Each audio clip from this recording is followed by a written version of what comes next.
কোন জীবজন্তুর ছবি থাকলে শুনি নামাজ হবে না, কিন্তু অনেক নামাজির পকেটে টাকা থাকে, টাকাতে ছবি থাকে, টাকা পকেটের ভিতরে আছে, এটা পকেটে, তাই না স্যার? হ্যাঁ, ওটা এর সাথে যুক্ত না,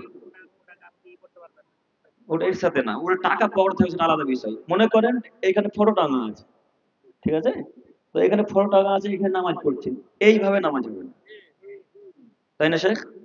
এইভাবে নামাজ হবে না। তো পকেটে টাকা থাকলে কোনো অসুবিধা নেই, নামাজ হবে। সম্মানিত দিনী ভাই, আর আজকের আলোচনা শেষ কথা বলে আমরা শেষের দিকে চলে যাব।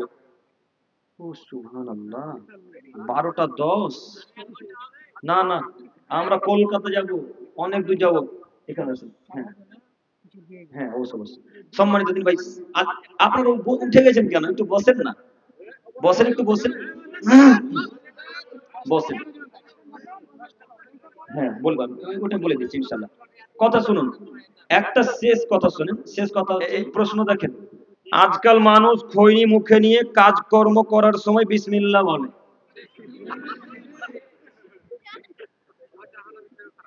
আল্লাহর নবী বলছেন তোমরা যে কোনো ভালো কর্ম করার সময় কি বলবে? বিসমিল্লাহ বলবে। তো খৈনিটা হাতে দিয়ে ডড্ডাতে ডড্ডানোর সময় বিসমিল্লাহ বলতে হবে? হ্যাঁ, জি,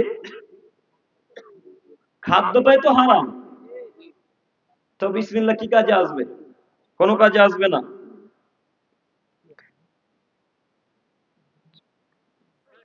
যে আপনার হুজুরকে আগে বলতে বলেন দোকানের বিরুদ্ধে কথা, আপনার হুজুর যেদিন দোকানের বিরুদ্ধে কথা বলবে সেদিন থেকে আমি আব্দুল করিম আমিনুল ইসলাম আর দোকানের বিরুদ্ধে কথা বলবো না ইনশাআল্লাহ। আপনার হুজুরকে আমি প্রতিদিন বলেছি, আপনার হুজুরকে আমি প্রায় দিনে যাওয়ার সাথে বলেছি, হুজুর জাতির কোনোদিন যদি কিছু উপকার করতে চান তো গজালকে বন্ধ করেন, গজাল বন্ধ করলে জাতির উপকার হবে ইনশাআল্লাহ, এটা আমরা আশাবাদী। একটা বক্তব্য, 1 ঘন্টার বক্তব্যতে যদি 25টা গজাল, একটা হাদিস করে কখন বলবে বলেন? একটা 1 ঘন্টার জালসাতে যদি 25টা গজাল হয়, 10টা 15টা যদি গজাল হয়, তো জাতির সামনে বক্তা সাহেব হাদিস করে কখন বলবে জাতি কখন পরিবর্তন হবে? আজ পর্যন্ত আপনি একটা মানুষকে দেখান যে হুজুরের ওই গজলটা শোনার পর একটা মানুষ নামাজ ধরেছে? কেউ দেখাতে পারবেন? একটা গজলে প্রমাণ দেখা যে এই গজলটা শোনার পর ওই মুরব্বী সাহেব দাড়ি ছেড়েছে, একটা প্রমাণ দেখান। গজল দিয়ে জাতির কোনদিন পরিবর্তন হয়নি, ইনশাআল্লাহ পরিবর্তন হবেও না। গজল দিয়ে পরিবর্তন হয় না, হাদিস কোরআন দিয়ে পরিবর্তন করতে হবে। একেবারে নির্ভীক কণ্ঠে মানুষের সামনে বক্তব্য রাখবে যেদিন আপনার হুজুর, সেদিন জাতির উপকার হবে ইনশাআল্লাহ। আপনার হুজুরকে বলে দিতে হবে যে সমস্ত দোকানে জালসা পাস, যে সমস্ত জালসার দোকান পাশের বসে, ওই কমিটিতে যত লোক থাকবে, জালসাতে যত লোক ঘোরাঘুরি করবে, তত লোক যত পাপ করবে, জালসার কমিটি একাই তত পাপ করবে। এই কথা আপনার হুজুরকে বলতে হবে। আপনার হুজুরের অন্তরে সাহস নেই, আপনার হুজুর বলতে পারবে না। কেন? আপনার হুজুর যদি কমিটির বিরুদ্ধে বক্তব্য রাখে, তাহলে কমিটির লোক আর টাকা দিবে না। কথা একেবারে অক্ষরে অক্ষরে মিলাবেন, তারপরে ঠিক বলবেন, মনে থাকবে ইনশাআল্লাহ। কথা আমার ভুল হলে ঠিক বলবেন না, কথা যদি মিলে তাহলে ঠিক বলবেন, মনে থাকবে ইনশাআল্লাহ। আপনার হুজুরের বিরুদ্ধে আমি কোনদিন বক্তব্য রাখিনি, ইনশাআল্লাহ রাখবো না। কেন? হুজুর দিয়ে জাতির উন্নতি হবে, আবার হুজুর দিয়ে জাতির ধ্বংস হবে।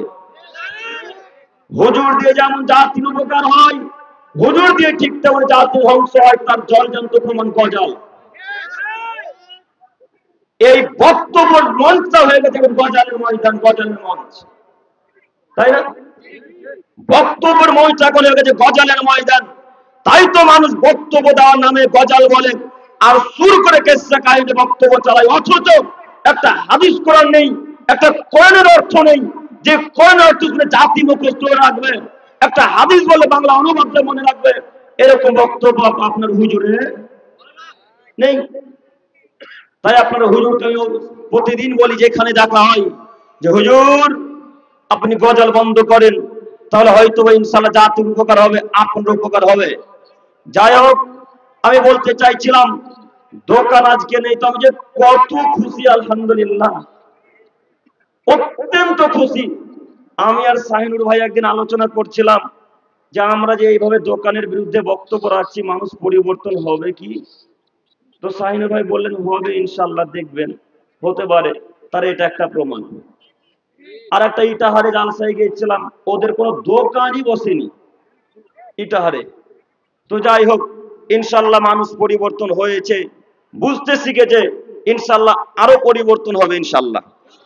ইনশাল্লাহ আল্লাহ তুমি জালসার কমিটিদেরকে কবুল করে নাও, সকলে বলি আমিন। আল্লাহ তুমি যারা জালসা করলে তাদের এই নিয়াতকে কবুল করে নাও, সকলে বলি আমিন।